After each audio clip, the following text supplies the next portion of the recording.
Subtitle: Wild Thoughts and Wandering Doubts. It started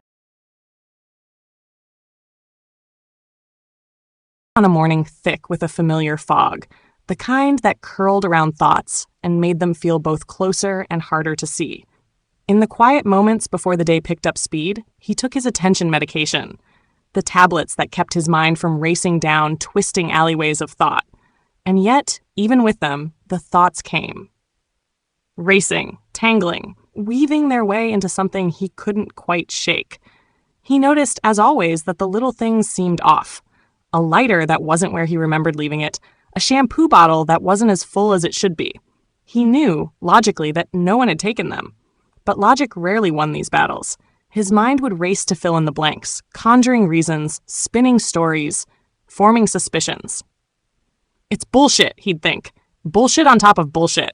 Yet, the doubts clung tight, like stubborn shadows. One day, his daughter, a steady anchor in his ever-shifting world, came to visit. She brought him things he hadn't asked for.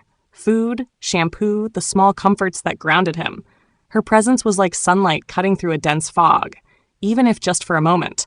But as soon as she left, the old doubts seeped back in. He even wondered briefly if she'd taken something, even though he knew she'd never do such a thing. Why did his mind do this? He wondered. Why create mysteries that didn't exist? There was another visitor who drifted through his life occasionally, a man with his own dark battles. This man spoke casually of things that would chill most people, thoughts of ending it all, of giving up. But he seemed numb to the weight of his own words, as if pain and hope had both lost their grip on him. "You'd hurt your mum and dad," he'd told him once, a reminder of the lives that anchored them both. But for the man, those connections felt weak, threads he could snap without a second thought. Still, he listened, understanding that sometimes people need an ear, even if that ear is tangled with its own noise. And so, day after day, he wrestled with the same questions. Why did he always jump to theft, to suspicion, every time something was out of place? Why did he assume the worst, even when he knew it wasn't real?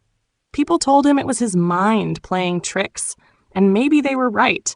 Maybe it was his mind's way of making sense of something deeper, a fear of losing control, a feeling that things were slipping away.